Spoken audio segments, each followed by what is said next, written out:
សួស្តីបងប្អូនអរគ្នាបាទយុគមិញណាគេខ្លះបាទដែលនៅចាំមើលរឿងបតូលបាទចេញមុខមកឲ្យខមមិនម្នាក់មួយមើលបាទគឺខ្ញុំចាំដល់ម៉ោង10បងប្អូនបាទយុគមិញគឺចាំដល់ម៉ោង10គឺចាំភាគ4ណាបងប្អូនបាទតែមិននឹកស្មានថាគាត់ធ្វើស៊ីដាច់ចកេះតែម្ដងបងប្អូនម៉ោង10ហ្នឹងខ្ញុំចាំអត់ឃើញខ្ញុំក៏គេងមកទៅបងប្អូនហើយបាទដល់ពេលព្រលឹមឡើងមិនបើកមើលបាទគាត់ផុសម៉ោងមកដល់10ជាងបងប្អូនហើយបាទហើយនៅគេខ្លះដែលចាំមើលបងប្អូនខមមិនម្នាក់មួយមើលបាទហើយកុំភ្លេចចុច like ម្នាក់មួយផងហើយជួយ subscribe channel ខ្ញុំបាទម្នាក់មួយផងបាទខ្ញុំផុសវីដេអូប្រាប់ថាចេញថ្ងៃហ្នឹងអញ្ចឹងណាចេញយប់មិញហ្នឹងណាខ្ញុំថាតង់ម៉ោង7 8ដល់ពេលនេះឃើញបងប្អូនយើងចូល comment ឲ្យប្រហែលជា7 10នាក់បងប្អូនបាទគាត់ថាម៉ោង9ហើយអត់ឃើញទេអ្នកខ្លះគាត់ថាម៉ោង10ហើយអត់ឃើញទេហើយខ្ញុំក៏គិតថាប្រហែលជាលេងប្រហែលជាអត់ផុសទេប្រហែលជាស្អែកហ្នឹងមើលទៅអញ្ចឹងហើយខ្ញុំក៏ប្រាប់គាត់ថាចាប់ហើយយើងចាប់ហើយតែចុងក្រោយគឺគាត់ផុសបងប្អូនប៉ុន្តែផុសម៉ោង11គឺខ្ញុំដេកលក់បាត់ហើយបងប្អូនអ្នកខ្លះដែលចាំមើលបងប្អូនបាទមិននឹកស្មានថាពូត្រូលធ្វើស៊ីដាច់ចកេះតែម្ដងបងប្អូនអើយបាទព្រលឹមឡើងចូល Facebook ចូល YouTube មកបានឃើញបាទរឿងផុស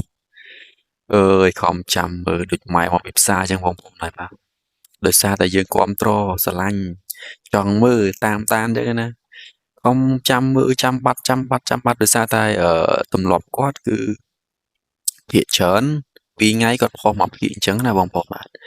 ម្លងមួយថ្ងៃអញ្ចឹងគាត់ផុសមកភាគម្លងមួយថ្ងៃគាត់ផុសមកភាគហើយខ្ញុំខំចេញវីដេអូចាក់ពេលថាយប់នឹងចេញហើយអត់ចាំបាត់បងប្អូនបាទតតែម៉ោងមកដល់10បានត្រូលទម្លាក់មានអីបាទខ្ញុំលក់បាត់អត់បានមើលលេងបាទឥឡូវមកក្រោយគេតែម្ដងហើយបងប្អូនណាខ្លះដែលបាននៅចាំមើលដូចខ្ញុំអញ្ចឹងណាអឺ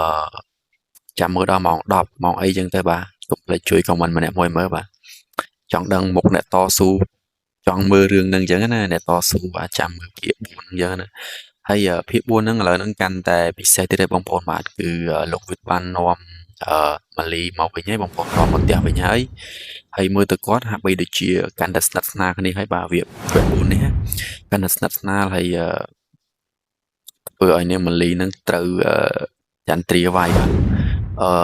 ត្រូវមកកំភ្លៀងហើយប៉ុន្តែម៉ាលីក៏គាត់អត់ខ្លាចទេបាទគាត់វាយវិញតែម្ដងបាទហើយមិនដឹងថាភាគ5ហ្នឹងគឺទៅជាយ៉ាងណាទៀតទេបាទសំខាន់ភាគ4នេះគឺ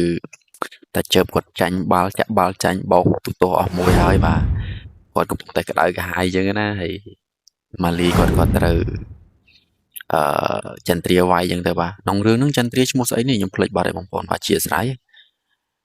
ហើយមើលទៅលោកវិទ្យហើយនឹង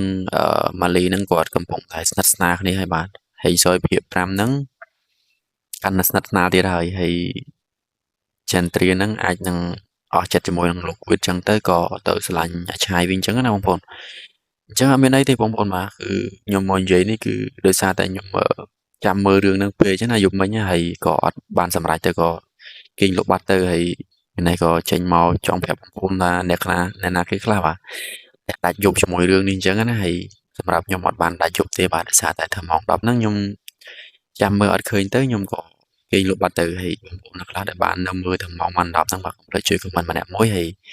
សូមពឹងបងប្អូនបាទជួយ subscribe នៅ channel YouTube ខ្ញុំបានម្នាក់មួយផងបាទហើយយើងនឹងតាមដានរឿងពូត្រូលរបស់គ្នាដើម្បីគ្រប់គ្រងបាទរឿងខ្មែរទាំងអស់គ្នាបាទយើងពហិការរបស់គេហើយបាទគឺយើងគ្រប់គ្រងស្នាដៃកូនខ្មែររបស់យើងវិញអញ្ចឹងហើយបាទវីដេអូយើងក៏មានតែប៉ុណ្្នឹងដែរបាទចាំមើលភាគ5ទាំងអស់គ្នាថាភាគ5ហ្នឹងវាទៅជាយ៉ាងណាទៀតអញ្ចឹងណាបាទអញ្ចឹងបាទអត់មានអីទេបាទខ្ញុំនិយាយដដែលទេបាទកុំភ្លេចជួយ subscribe នៅ channel ខ្ញុំបានម្នាក់មួយផងបាទអរគុណបងប្អូនអរគ្នាបាទបាយបាយ